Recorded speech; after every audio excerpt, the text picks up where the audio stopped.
How's it going, everyone? And welcome to the TNA Body Slam Post Show. I'm Steve Maclin here, joined as always each and every week by my good buddy Io. How you doing, man? Oh, I'm doing good, man. Had a little, resting after a tired work day on a Thursday, but I got up just in time for Impact. Saw a little bit of the lead-in film, Die Hard 2. You've heard of that film, right? Mm-hmm. Yeah, I think it's pretty good. I always like the films that they lead in with, kind of always got a little classics and stuff. Yeah, but yeah, Mm-hmm. got up just in time before Impact. And yeah, it's midnight here in the east, fortunately. But if you guys join us, thanks for joining us. If you're still up with us, but yeah, how you doing, bro?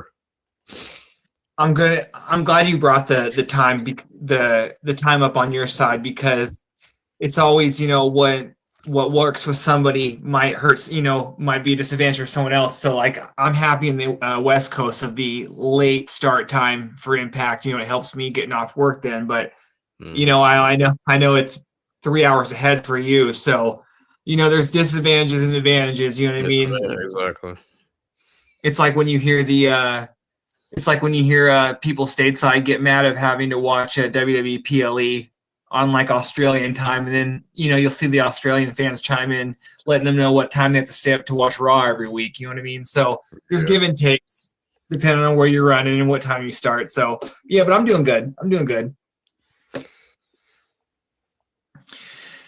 Okay, so I think before we get into, and we got a lot to talk about tonight, you guys. Yeah. I think we should get into the news of the day, just because I think we need to give our 2 cents on this. I think as everyone have heard by now, today, Stettelander and Mansfield Warner basically officially quit TNA. Like the Mance thing, it seems pretty self-explanatory once we explain the SDL part of it. She was trying to get cleared, and what it came down to is TNA not feeling comfortable, from what I've read, of putting her back in the ring. So you would think that after that case, after she wants to leave TNA, it would be a no-brainer that Mance was going to would leave too. I was just kind of shocked to hear this, just because I didn't know that we were at the point where the TNA didn't feel comfortable, and because I thought we were getting ready for an STL return. So this kind of came out of nowhere for me. But Io, what did you think about what were your immediate thoughts when you saw this? Um, Pretty shocked. I think we can all say. I think we all can kind of say like we did not see this coming at all. Like, and because especially like I mean, especially like the way Sean Rossap kind of like put a headline saying like two wrestlers quit TNA, especially like the day before they're doing shows in Atlanta. I'm thinking like, what is this? Until like I got until one of our friends kind of gave us a little hint. It was Steph Delander and man said. Then I figured like what why what's going on, and then I kind of figured it probably has something to do with Steph particularly because I don't think Mance had an issue. I don't think Mance had an issue. At least I didn't think. But yeah, I figure it's probably has something to do with Steph, and yeah, it's probably because of the injury. Because she at one point she did went on Twitter earlier. I mean, a while back about how she's cleared, but like TNA's not clearing her, and I think that's kind of yeah what she kind of basically elaborated more. Um, but yeah, before I let you continue, yeah, I was pretty shocked. Man, honestly, yeah, it's still kind of like tough right now because I mean both sides have their cases and stuff, which we'll get into. But yeah, I was kind of shocked and disappointed because I was just looking forward to the feud that Mance was doing with AJ Francis and stuff. But yeah, Yeah, it really did seem like, even though Mance had a couple pretty, intense feuds before, one with Sammy, and I'm trying to remember the other one. It seemed like they were really onto something with this Mance SDL and AJ feud. I was really digging what we got so far. So yeah, that just adds to the, disappointment of seeing them both go. Yeah, I thought as a couple in TNA that they were really, really, the chemistry was there as an on-screen duo. So yeah, this does suck. I'll be following along to see what happens. I wish both of them the best. I do hope SDL is able to wrestle again, especially if that's what she wants to do. Yeah, like I said, nothing but the best for them, and this definitely does suck. It definitely came as a surprise. Yeah. So like apparently TNA does so I'll try to kind of say both cases. So what she's saying that she didn't get like enough support from she's saying she's not really asking for money, like she just not really getting didn't get enough support and helping her getting her recovery back. Like apparently they only had like a chiropractor at the shows and blah blah, blah and all that stuff. But and Carlos Silva is the one who kind of told her that like yeah they're kind of not taking the risk of like clearing her and stuff. Um, Probably because something to do with the Chris Bay, the Chris Bay injury, obviously. Because I mean, obviously that was a very serious injury at the time and stuff. But I mean, in Steph's case, I mean, yeah, hey, she did get clears from another doctor. Like another doctor said that she's cleared and stuff. It's just one of those things where company don't want to kind of take a risk right now, especially when they're just on AMC. And in Steph's case, she's been working hard to kind of get back in the ring and stuff. So, and you got these roadblocks. I mean, wrestlers have dealt with this stuff. Like, they wouldn't clear Paige. I remember like WWE wouldn't clear Paige. That's why she had to go to AEW. It took a while for Daniel Bryan to get cleared. Yeah, and it's just very tricky. Your company side and then the talent side. But I guess we're just gonna have to like move forward with that. Do wish Steph the best, Mance the best. Their future endeavors. So, yeah. Yeah, neck injuries are no joke. This ain't the '90s. Like if that pile driver that Owen hit Stone Cold with back in the day would have happened, Stone Cold wouldn't have even, you know what I mean? Like he wouldn't have been wrestled. Yeah. Like this, the people are like they're much more. The times have changed. Yeah. Because the neck is like the back. You know what I mean? That affects mobility. You know what I mean? And yeah, I get TNA's point of view as well. You know what I mean? They gotta protect their end. It's not like they're directly trying to. They gotta, in short words, they gotta save their ass. Times where they gotta save their ass, and this is one of them right now. So, but I mean, I get from what I heard, yeah, they did. Sorry, they did want to keep Mance and Steph around. They thought she was doing good work as a manager and stuff, and I guess Steph, had other ideas, and so.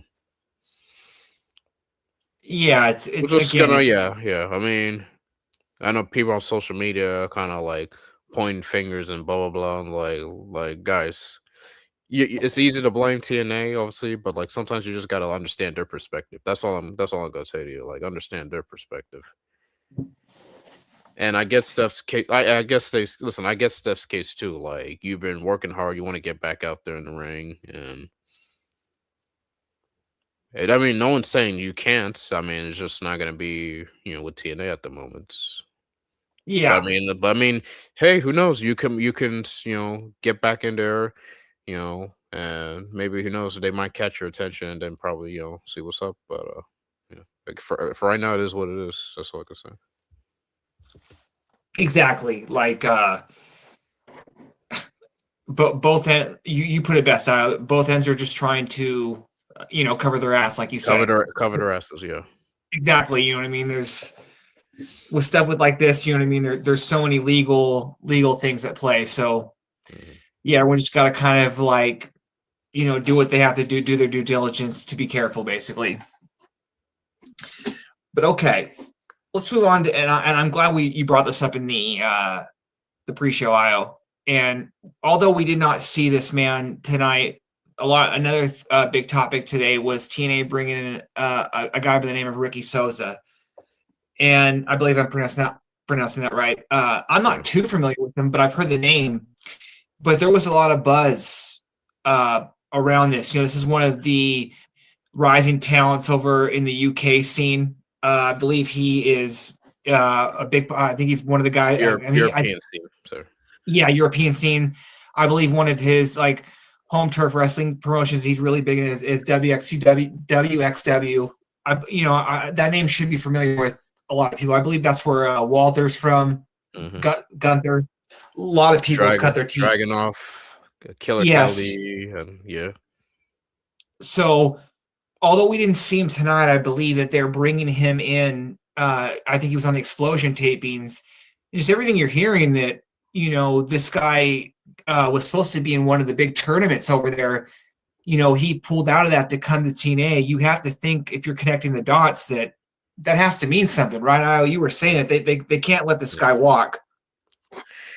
Yeah, I'll just say bluntly, yeah, I think TNA is interested in this guy. He's a very talented wrestler. I think he's Belgium for the record. He's a Belgian wrestler. Has a very popular theme song. If you don't know the same, I give it a listen. It's pretty good. You might not know the lyrics because probably it's but it's a very catchy theme, obviously with the chorus. But he's been catching fire. When word got out, that he got pulled from the Carrot Gold tournament. It's what's called in the WXW. And then when word got out that he's coming to TNA for do some tapings, like that kind of like made my day. I'm like, yes, like this is exactly who they need to be bringing in, looking after, scouting or whatnot. Because let's be honest, like TNA, as I mentioned before, TNA and this whole bidding war. And when it comes to bidding war, they're not gonna get it's not gonna look good for them on this side because what I'm saying. But what they can do is kind of like establish the future because again, this is a company that that was the home of rising talent. So like we should continue on that tradition. You know what I'm saying? So like I was actually what surprised me is TNA actually promoted today. TNA actually promoted that he's going to be in Atlanta, and it's rare. It's rare that they ever do this for like an independent talent, like really advertise him. Like he's on the websites like Breaking, Ricky Sosa, da da da. So it does kind of tell me that they're interested. Tommy Dreamer, who's also part of the town relations team, he also tweeted saying like, let's see what the hype is about. So again, as I mentioned this before we went live, like he's a guy that they should not let go. I mean, he's a guy that they should not let walk, so to speak. Like I think he's gonna do well. I think he's gonna do well. In these Atlanta shows, he wrestled. In case anyone's wondering, he wrestled earlier before they went live. I'm assuming for an upcoming Explosion show.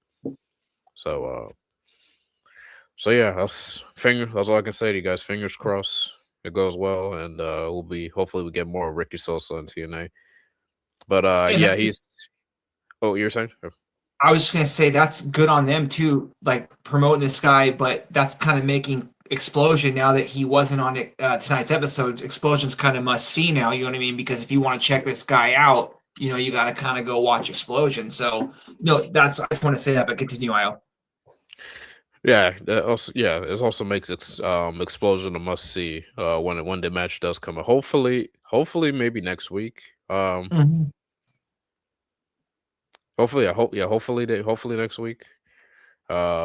But yeah, he's definitely someone should be on everyone's radar.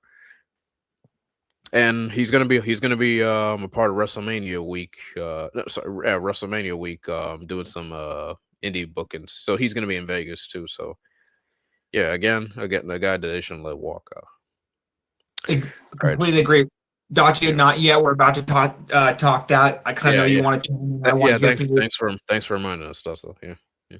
But I just had real quick on the Ricky Sosa thing and talent like that. You know, this is the kind of talent. I mean, in general, I want TNA to focus on the most. You know what I mean? Like they're always going to be able to get release names from one of the big two. I think fairly easy. Like we've seen it before. But if you think of like wrestling, like you know what I mean, like WWE is number one. You know, I'm not going to argue with that. Even if I'm not a fan of it, it is what it is. AEW is number two. But like, not every indie talent is going to be ready to go to, or is going to be able to go to WWE day one. They're not. A lot of them are not going to be able to go to AEW day one. But that's why Right. TNA is important because it's a thriving brand that can offer these people TV time. It's a Yeah. weekly TV show on a network that people know, and again, it will get you ready to go to one of those big two Right. every day. I mean, at one point, you know what I mean? So, And like with WWE, there's like a system, right? And I'm not saying there's a knock as on the talent there. Like there's kind of like a pecking order. So like mhm. there's WWID, then there's Evolve, and then there's NXT, and then there's Raw and SmackDown. Yeah, So it's just like you're kind of, in my opinion, it's just kind of like hurdle just to kind of get the attention you need or spotlight you need. So yeah, like but everything you just said, yeah, like here's a platform where here's a good platform where you're actually wrestling some experienced talent. So experienced talent who have been on television, experienced talent who've been on the indies. I'm like, and you're gonna learn quickly. Also, it's a good environment. Like mhm. everybody's there. In my opinion, like TNA has the best locker room because like everybody's here to help each other. Everybody's here to make better. So I mean, I, the pay might not be as matchable, but I mean, when it comes to good environment, I mean, yeah. total nonstop action. Where's that? That's how it and goes. and they it's all about like as I'm saying, like when you leave, like obviously, like when you go to like when you leave the indies, and have dreams of going to WWE or AEW. Like if you have to go to TNA, it's still getting you ready to be on TV. You know what I mean? Like you're getting experience of being on weekly wrestling. You know what I mean? Like it's going to be invaluable if one day you get to a WWE. And I'm glad you brought up IO, like all the levels of WWE, because the way I would put it, I think some of the fans in our of the show and listening would get this. Like if you're like, think of it like this way. Think of like WWE, like Alabama football. Like you can only start 52 people. That's what your roster is. But like they're getting 5-star recruits that sit on the bench for 3 years. You know what I mean? Like that's how loaded they are. Like so you might go to WWE right now, but they can only have there's only so many TV time reps. You know what I mean? So there chances are that's why we're seeing people like go on main event or WWE or Evolve. You know what I mean? Like so why not go to TNA and like you're there's a better chance you're going to get a guaranteed spot. Like you just said, it might be less money, but you know what I mean? So like there's gives and takes. You know what I mean? Uh-huh. Agree. Okay. All right, Datia. I'm glad you brought that up. Before we get into the night show, I would think a lot of people are familiar. We all remember the Inspiration. They made their debut last night in AEW, and for those that watched it, you know it was very interesting because the talk of the night was the narrative was former TNA champions get squashed. And it was very interesting, the chatter online last night, IO, just because I don't think this should be looked as the same as TNA, I mean AEW signing a Deanna or signing a Josh and doing nothing with them. I think this is a little of I think if TNA fans watched and maybe had higher expectations, maybe they aren't familiar with the brand. But I certainly didn't think that they were going to go in and win the belts right away. But I didn't expect them to lose in a minute. Yeah. Especially when like they just did like a vignette, a vignette leading to the match and saying all this like you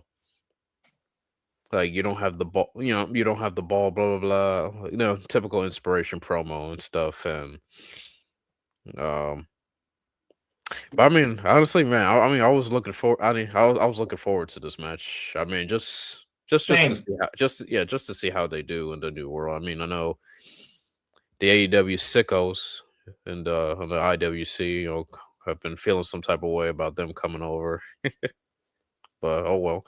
But yeah. Soon as I ain't gonna lie, man. Soon as I was about to start type in like, oh, inspiration match next, then 2 minutes later, like the match is over, and I'm like, that's it. I mean, Windsor and Hater, they were gonna win anyway. Like, well, I mean, I think we all know that. It's just like really like this is the first match on AEW, the inspiration. Like, this is what we're gonna do. And shout out to Draven. Always very passionate TNA, passionate TNA fan too. Kind of putting that out, saying like when they debuted on TNA, they won the titles. They debuted in AEW and already they're squashed. Uh, just I guess Tony has a way of treating some certain talent that are not his favorite. And yeah, Dato mentioned. Hope they're given a chance to make history by winning AEW. That's all I like to hope too. Like, I mean, just for history. Like, no other person has been able to win championships, tag titles from three major promotions. Sorry, three major national promotions. So, but yeah, I kind of laughed after the 2 minute squash, but then I still feel like, okay, this is probably what they're going to be doing with the inspiration, probably losing in meaningful matches, meaningless matches, and then who knows, they might be on Ring of Honor, aka Ring of Honor Skyway Studios right now. Yeah. Yeah. You know what?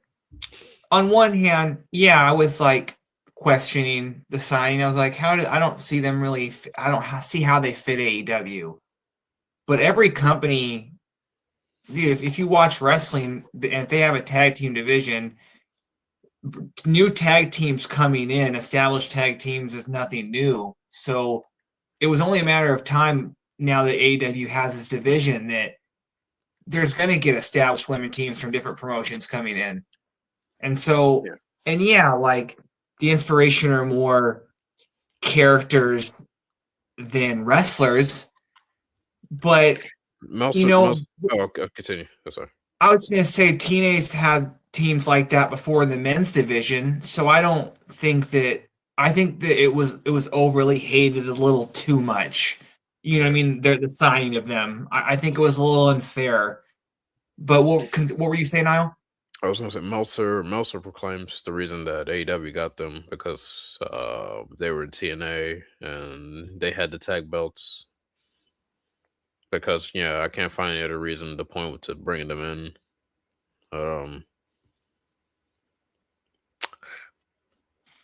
But I'm sorry, I'm just trying to But remember. I don't.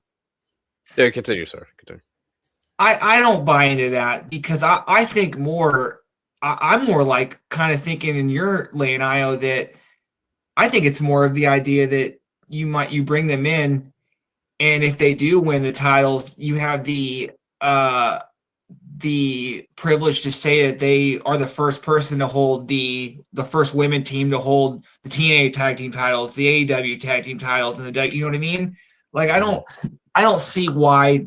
I don't think AEW is just bringing the inspiration just to hurt TNA. You know what I mean? Because it wasn't like TNA was like clamoring to keep. I bet they would have kept them, but it's not like TNA is hurting from losing them. Yeah, of course not, because they weren't really doing much. They weren't really doing much in their recent run. I mean, so there are times where you even barely even noticed they're not on TV. So yeah, them leaving wasn't really a loss whatsoever. It's just it's just what it is. What it is what it is. And like I didn't I didn't really expect it because what more can you what honestly what can you do with the inspiration outside the tag division? Like that's probably another reason why AEW brought them in because they just introduced the tag belts and they need established teams and that's probably the only popular established team out there is the inspiration. So And I think the TNA women's tag team division has actually grown since they've left because I think that they're, like you said, like what was left for them to do, like they would dominate screen time if they were champions, and they were big, they were featured big when they weren't champions. So I think now that they're gone, it's given a lot more women extra reps that they needed. So yeah, I don't think TNA's hurting at all from their departure. mm-hmm. Okay. Before we move on to tonight's episode of Impact Out, did you have anything else that you wanted to, get into? Any thoughts on anything else? I think we about kind of covered it. Okay. Yeah. Okay. I think we're good to go. Okay. All right. Well, then before we get into tonight's show, I just want to remind everyone that this week's podcast is sponsored by Shroom Bar, the protein mushroom bar. It's made of not psychedelics, but 4 powerful mushroom adaptions. It has lion's mane, which increases focus, memory, and neuroplasticity, making it easier to form new patterns and learn new things. Next time you're trying to learn that new move, it might actually stick in your head rather than forgetting it immediately. It has cordyceps, which increases VO2 max, blood flow, and overall endurance. It has reishi, which decreases stress. It has turkey tail, which boosts your immune system. And we all know you're going to need that on those nasty ass gym mats. On top of all that, it has 12 grams of protein. Go to eatshroombar.com and use code BODYSLAM at checkout for 25% off your first order. All right, Io. Let's get into tonight's show. And as always, and I like this new trend we're doing, we're going to start with the big thing of the night. And tonight it was actually the final sequence. We start with Mike Santana coming out, and he's just basically calling out he's calling out Steve Maclin. He's sick of the shit. He's sick of getting jumped.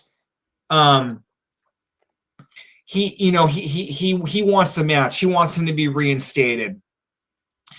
So as he says that, that's almost like a trigger word for Daria. She ain't having this shit. No one's making matches on her watch. And I like this because, again, it's not like she's the heel manager in the sense that she's out there screwing the baby faces. She's the heel manager in the idea that she's the opposite of Santino. She's just out there making matches to please the fans.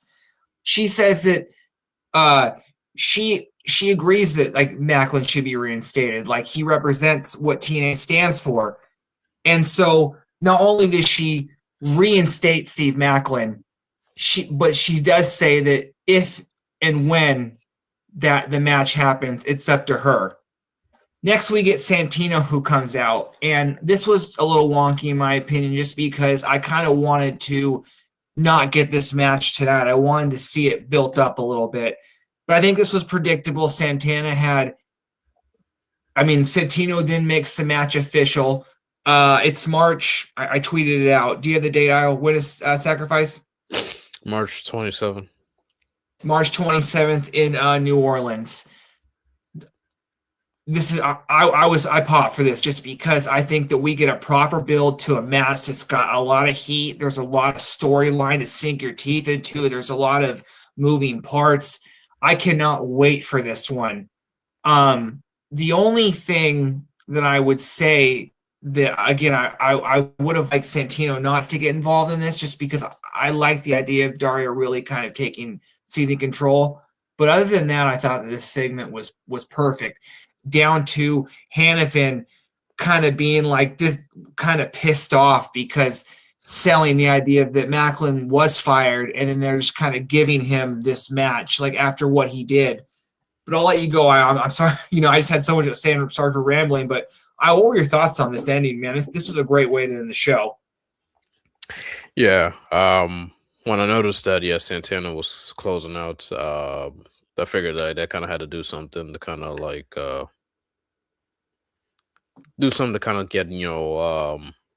a buzz out, especially after when you're just following the X Division title match, which we'll get into later. It's what I meant. Honestly, this is what I mentioned on our last episode. Like Santana's gonna like demand that Maclin get reinstated, and then you kind of go and kind of build up their match. Originally, I thought maybe they might move it to Rebellion because it would kind of be poetic because it was at Rebellion 2 years ago where Santana returned to face Macklin. So so yeah, I mean, hey, I ain't complaining. Like, yeah, let's get this match out. Let's get this match going. March 27th. So yeah, I like Daria Ray's role. She's becoming if there's a authority figure that's purposely giving you a reason to not like her, like it's Daria Ray. Like, like heel authority figures in the past, like they always have like this character in them that just kind of like it's easy to hate. I mean, you love to hate, you know what I'm saying? I mean, like Eric Bischoff in particular, like he's just a character. Daria Ray, she's just straight to the point. You know what I'm saying? Straight to the point. Like, you don't make the matches, blah blah blah. You do this when I say you do this when I say you can do blah blah blah. The shut up I'm talking phrase. Like, she represents the opposite of Santino. I think that's kind of what's needed in the product. Don't you agree? Exactly. That's what I'm saying. Like, she's not out there just giving the fans what they want. You know what I mean? We're here to, you know what I mean? We're not just giving away free matches. You know what I mean? That they're going to build to this. Yeah, I completely agree with you. And I like this because this is, if Santana does lose, it's like it's basically because his anger, his pride, he couldn't see clearly. He's the one that basically got Santana his job back. I mean, Maclin his job back.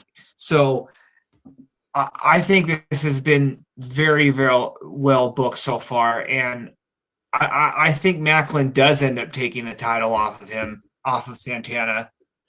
I would actually be in favor of that. I don't know how other people feel about that, but I think that Maclin is really on fire right now, especially with this heel turn.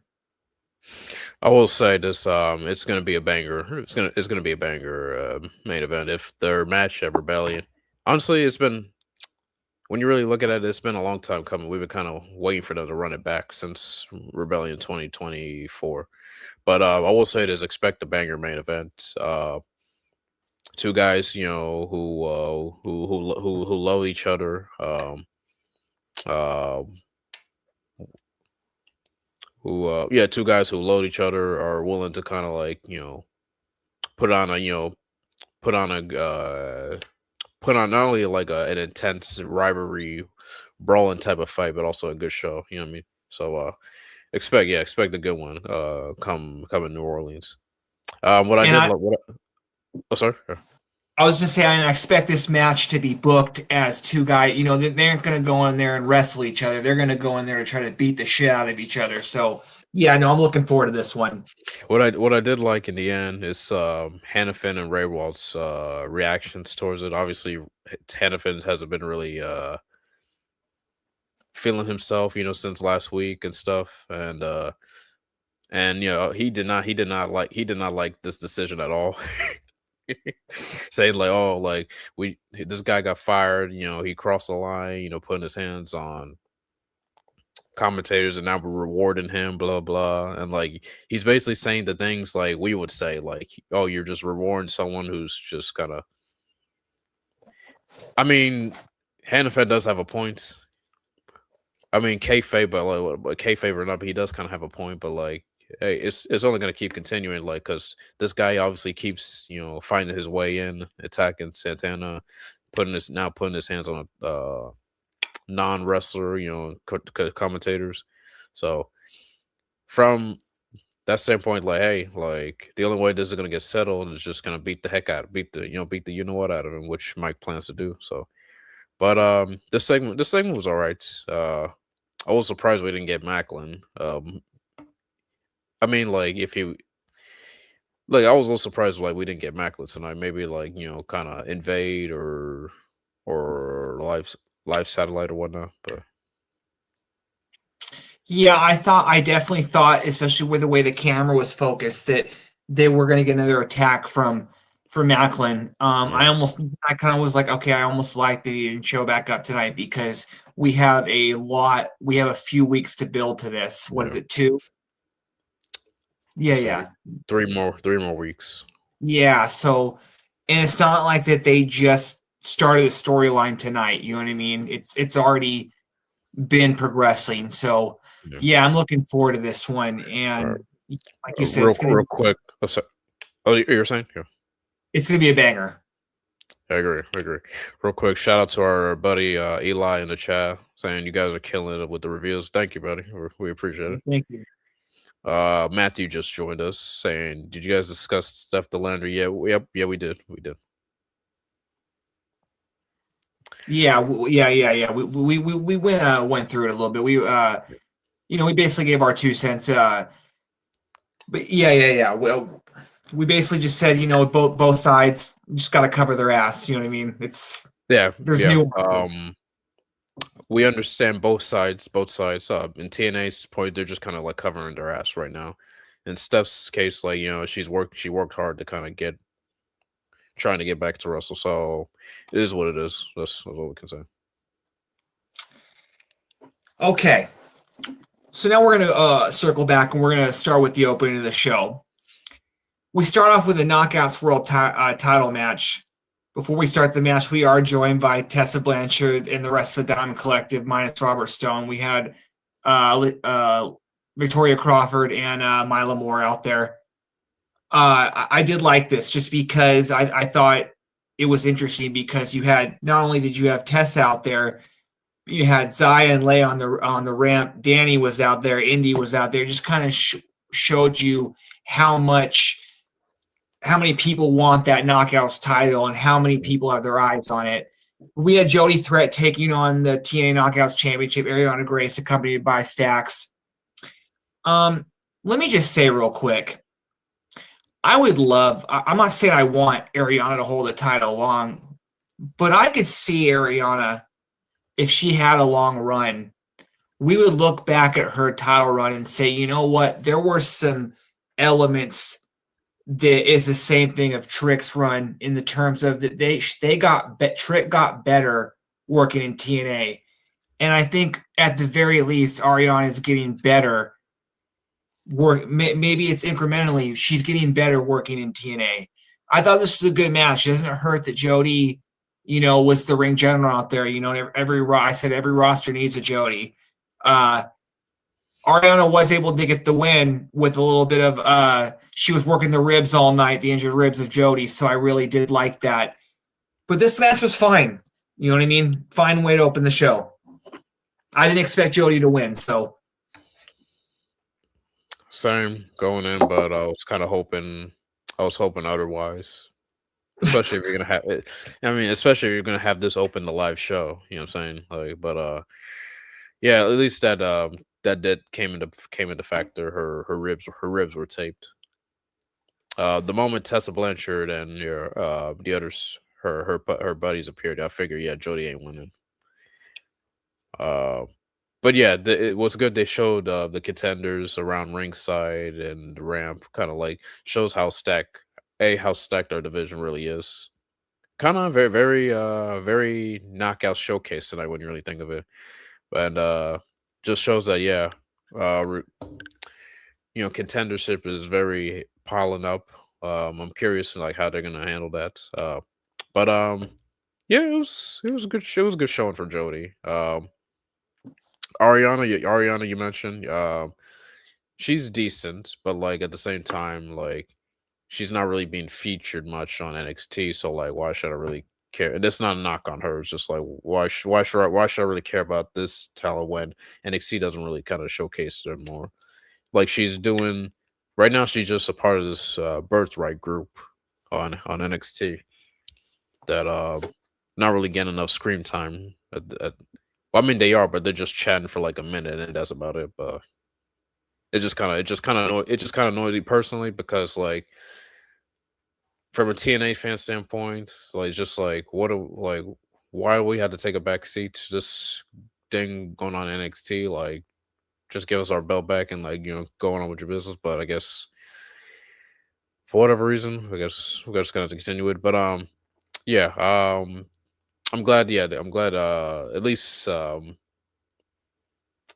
Jody didn't lose clean here. Like like she tried to counter the Cobra that Ariana's been using. I will say at least from a heel standpoint, she's using it for heel measures. Like the Cobra always used to be for like fun and haha with Santana, but now Ariana's using it kind of for like heel. And it's funny too because it's a sock. Like, what is it? A Lotus sock? Like, why are we? You get what I mean? But Yeah. yeah, decent. It was all right. The opener was all right. Again, I thought Jody might have had this, but then I figured, no, Tessa's here and the contenders here, so no. But yeah, it was just interesting how they're gonna handle this stack contendership. Yeah. Yeah, I love just the element. Like I said, I love the element of just all the women out there who have their eyes on this, not only just this match, but what's going on in the world title scene. I thought it just added just an extra bit of made you want to see what happens.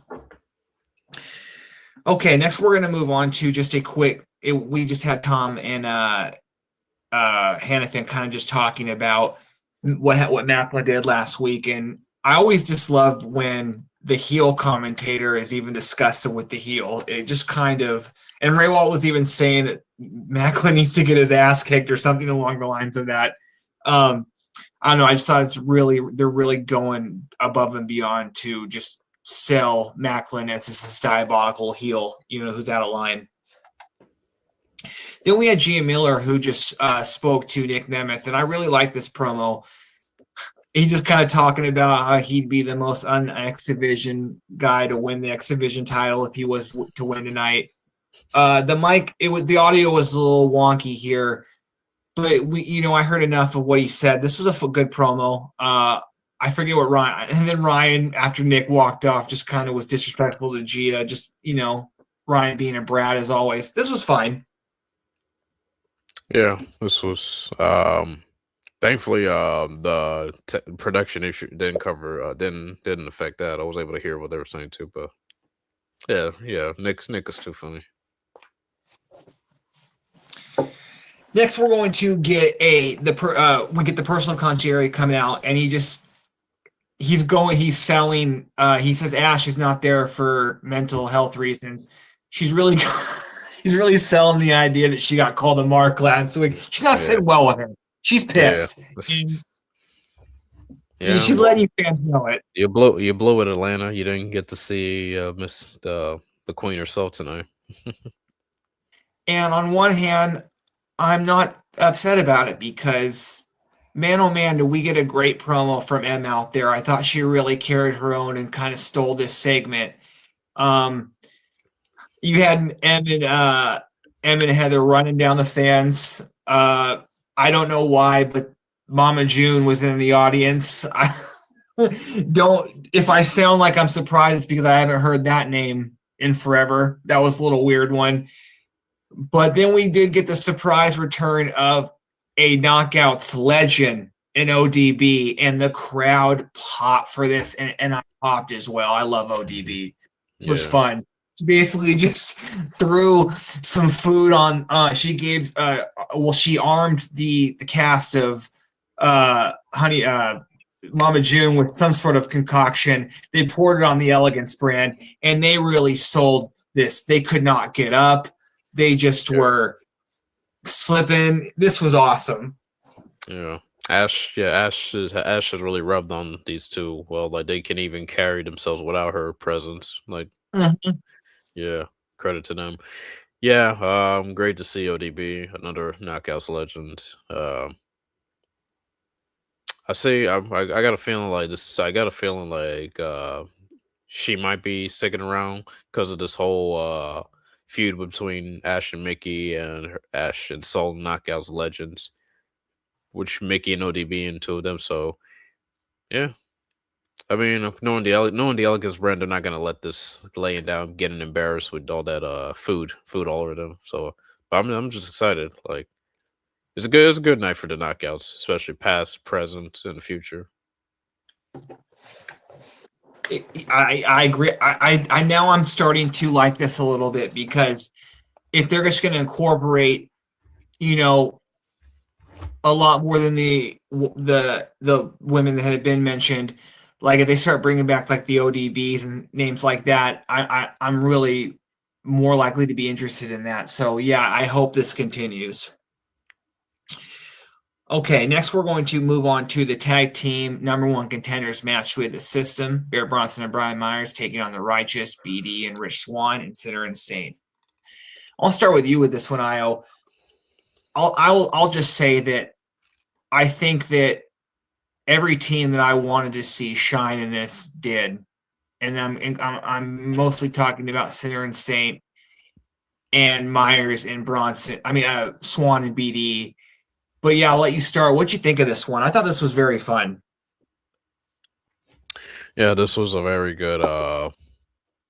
This is a very good fast paced tag team wrestling match. Sorry. Honestly, I was looking forward to this too. Also, besides the X Division match, because it kind of like get things in order with the tag division. Like the Hardys need challengers. They've been busy doing multi-person tags and segments. So yeah, and also you got unique styles. You got the technical striking of Senator Saint, the high flyers in Swan and BD, the unorthodox of the Righteous, and then you got the veteran aspects of Brian Myers, with Bear Bronson. So yeah, a lot of interesting styles too. I kind of like this new. I'm kind of digging this new version of the System with Myers and Bronson. Bronson kind of brings a little something different, and as we saw in there too. So yeah, very very good stuff. For at least 10 or 11 minutes, they put on a good match. What do you think? Yeah, I agree with you. Myers and Bronson, it really shows, he's one of Myers' guys. I believe Myers was one of the guys who trained him. They're really good as a team. You got the veteran and like not the rookie, but like the younger protege. I thought Sinner and Saint continue to look really good, man. These guys are so good in the ring, and I'm glad TNA's finally letting them be able to show that. I love this team of Rich and BD because, since Rich has come back, and I love that TNA, like, they took a chance on him again. Rich has put the work in, best shape of his life. He looks rejuvenated. He looks so much younger with no hair for some reason. I just couldn't stop thinking about that. But now you have him firing on all cylinders. So that I think is just like rubbed off on BD in terms of like I love this chemistry, especially after the match. Him just telling him, like, BD was trying to say, it's my fault, and Rich saying no, like, you know what I mean? We learned from this. They looked really good as a team, and I hope that they roll with this for a while because that was a smart move on TNA's behalf. But yeah, I really like this match. Yeah. Same. This is a good way to kind of get the crowd going, especially after that segment, that ODB segment. But yeah, I will say the one tag team that should have been in it was Hotch and Skylar of Order 4. But I'm glad I'm glad they kind of mentioned that in the backstage segment, like if they were in it, they would have won it. But yeah, seems like the System is on a roll right now. As their new slogan say, "Can't beat the System." Yeah, well, it's slowly becoming a bit. It seems right for the moment. See that kind of accurate. When it came to the Greyhounds, when they were talking to Leon, all I could think about was Skylar versus Leon. I think that'd be a really good match. Mm-hmm. Okay, next we're going to move into, and we're going to talk about both these real quick because I thought that the second one was better than the first one, but they're both connected. We get the first of 2 Rosemary segments. And obviously, God, this reminded me of Fight Club. If you guys have ever seen Fight Club, throughout the whole movie, they keep kind of splicing in Brad Pitt's character till finally you see him, like, you finally see him. And I don't think anybody missed, there was this, what looked like to be a bunny, like mascot or some bunny character in these videos. And I think just like all of us, I think, wow, are they teasing finally the bunny coming back? This was very interesting, Io, especially when we get to part 2, which I thought this one was better. You had Rosemary kind of with Tommy and Carlos, and Rosemary's talking about her contract, but this was very interesting because, again, you had Rosemary, and behind her in the mirror, you saw the same bunny, this time from a different angle. This was very intriguing. Like, I'm finally saying that I might be back on being interested in Rosemary again, because this was finally something that intrigued me with her. Agree. Yeah, I'm glad that they kind of really kind of like continue on that segment to like later on in the show.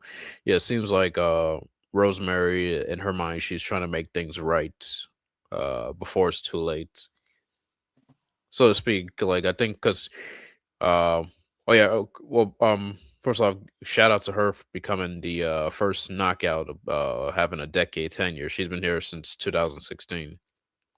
That's Pretty, awesome. that's pretty impressive. No other knockout has done that. I think right now, I think AJ Styles is like the longest tenure for the men's side.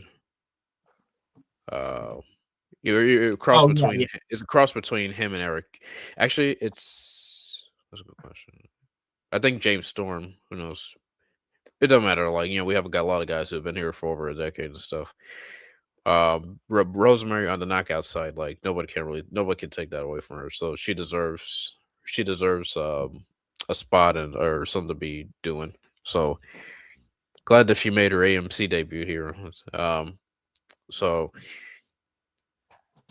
so yeah, later on, yeah, she appeared out of nowhere. Yeah, Tommy Dreamer vanish. Here she is talking to Carlos Silva. Uh I just laughed because like how easy it was her to kind of convince him to kind of sign these papers, even though we think it's a contract. I think probably knowing Rosemary, like he probably agreed to something that he shouldn't have, which I kind of joked because you're just saying you don't make a deal with the devil and stuff. That's saying Exactly. He should have read that contract, had his lawyers go over it. He doesn't know what exactly, he signed. exactly. We, so yeah, that was very odd. That's like another part, like another wrinkle of this whole thing that made it very interesting. You know what I mean? What's Rosemary Cook, and what she got Mhm. going on? That contract could have been for somebody else. You know what I Yeah, mean? and So what's the deal with this bunny that's just mhm, appearing in the background? Yeah. And that's people on Twitter and you and I are hinting like you only like there's a bunny used to be in Rosemary's life, hint hint. So mhm, mhm. yeah, but I did notice on the paper that they kind of say undead realm. So it Okay. seems like we might take another visit back to the undead realm, and that I'm looking forward to. If you know, for TNA viewers who've who's watched enough undead realms, on Impact and TNA. Okay. Next, we're going to move on to. I'm not saying this was the best match tonight, but it was my favorite match tonight because it showed me something that I needed to see. It was Elena Black taking on Mara Sade, and I think both these women deserve a lot of credit because they're both one. TNA found some gems just in terms of, like always, they're taking flyers on someone who might not necessarily been written off, but didn't give enough time to prove themselves. I think every time both these women step in the ring in TNA, they're improving. I really like this match, man. Mara is so easy to root for. She's so likable. Elena is such a good heel. I love this match. Again, Elena was able to get the win, but they're gonna have to run this one back, especially given the finish with Elena kind of using the brass knucks with the ref not seeing. This is good shit. Yeah, this was actually a decent match. There's something about Mara Shade that she just kind of like she knows how to light up a crowd and like get the crowd behind her. Like there's something about her that's just kind of like lightens up everybody. Um, and she's shown that she's improving. I felt like WWE kind of dropped the ball, so to speak, like letting her go. Especially even though she's been kind of like the sidekick to like Lash Legend, and no dig on her, but but for now she's been showing some improvement. Elena Black, for what it's worth, I would say she's this is kind of like, and so far this is kind of like her best match. It's from if you compare both runs when she was Cora Jade and then coming back here, I would say this was her best performance. But and of course, yeah, even though she cheated, yeah, but this is far from over between these two. But I did kind of like the brass knuckle scene. She's kind of proven that like oh, she's willing to go to lengths to kind of like get the upper hand. So yeah, expect this feud to continue. Yeah, and again, I hope it does because I think that they've kind of. It's always good when you have feuds that are interesting and you want to watch that don't involve belts. It just kind of shows the depth of the roster and how creative can be. Okay. Next, we're going to move into a fun. Oh, real quick. And this was fun. We had just an AJ Francis promo, and he kind of references running some people out of town that he was supposed to have a match with. Obviously, we know who he's talking about. Yeah. Referencing the Ellen Mansour thing, they have to kind of play it in a storyline just to kind of make clear up to why it's not happening anymore. He just goes on to insult the Atlanta home crowd, and this was obviously a perfect opportunity just to insert hometown man. They start brawling. They kind of like, we don't know what's happening. They kind of brawl into the break. We later get the finish of this during the next segment, which was Kazarian welcome for the King speech, welcoming out Elijah. This was funny because I don't know what Elijah was doing, but he was doing this thing where he would kind of like the spotlight would come on him and he would do like a monologue, like he was speaking to like the TV. You know what I mean? Like not Kazarian. It was very interesting. But this is a fun Kazarian, a fun segment. Kazarian's such a good heel. He's such a fucking prick, but like I love Kazarian. You know what I mean? He's out there to put himself over, and why not? You know what I mean? Kazarian's the man. You know what I mean? This guy is TNA. But like I said, we get AJ Francis coming out, and man, what a choke slam into the crowd! Like that was awesome. You know what I mean? AJ Francis is such a beast, man. I love this guy. But this was fun. Yeah, he knows how to get it. What he does, he knows how to get attention because he's that good of a heel. And he also like helps with elevating the person next to him. Like it knows how to elevate the person that he's working with and stuff. But real quick, you mentioned Frankie. Yeah, he's come along there. Like he's now become like the veteran that that's willing to help everyone and not kind of take some of the spotlight away. Elijah, yeah, the segment with Elijah was good. But I was a bit annoyed with the mic issues and stuff. Again, they're gonna have to work on that. But it was pretty decent segment. Yeah, I like how Elijah, he didn't have time for Frankie. He just kind of like didn't even acknowledge him. Like as soon as like when it was his turn to speak, he just kind of like eyes towards the crowd and then said his promo. But yeah, it seems like AJ and Elijah on a collision course next week. Yeah, and that should be good. Like I'm looking forward to that one. I didn't see it that was made, the match that was made, but yeah, that will be really good. Really good. It's made, yeah. Okay, next we just have a quick Eric Young promo. He's just talking about Leon. He said he wins, I believe he said. But this is just EY being EY, kind of scary, you know what I mean, kind of menacing.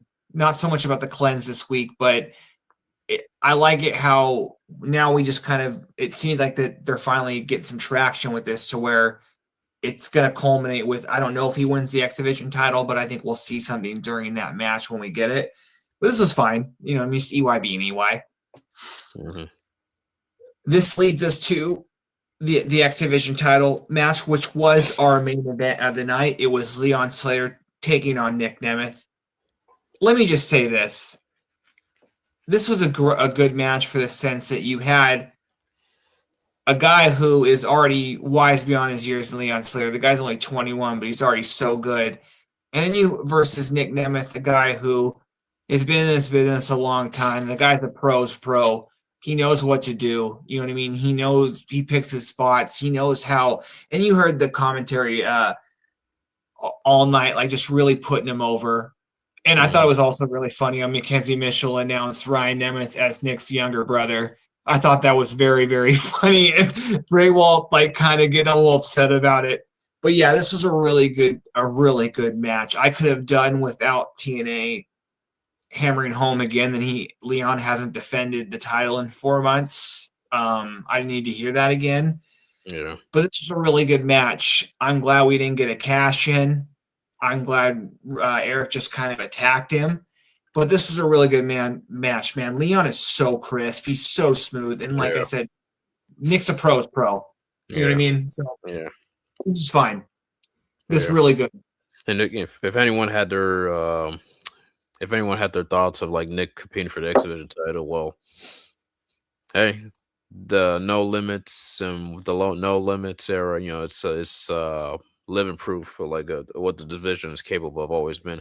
But yeah, this was an absolute banger. Like anytime you're in the ring with Leon Slater or Nick Nemeth, you gotta elevate your game. Like this was very good, and for Nick, you know, he could still hang, especially with a young talent. And for Leon, it's another good notch on his belt. He defended his X Division title against a couple former world champions so far, and against a couple former world champions to his belt. So yeah, things are going well. I'm glad Slater won, because I think it's still best to kind of keep the belt on him for now. He just broke Tigre Uno's record, so he's now the third. Is he? Yeah, he's now currently the third longest reigning X Division champion. Io, thank you for bringing up records because you just jogged my memory. We also learned earlier in the night that the Hardys have just become the second place, and then second Tuesday, for the longest Tuesday, champion. by Tuesday, it will be. Yeah. Okay. And they're only behind the North, and they would have to hold them till August, which I don't think they will. But that's some great company to be in, man. I did not think that. You know, it's funny. The Hardys are kind of like, you wouldn't think that when you're listening to the greatest TNA champion tag teams of all time that the Hardys, but the Hardys quietly have put together a very, very good resume as a tag team in TNA. Mm-hmm.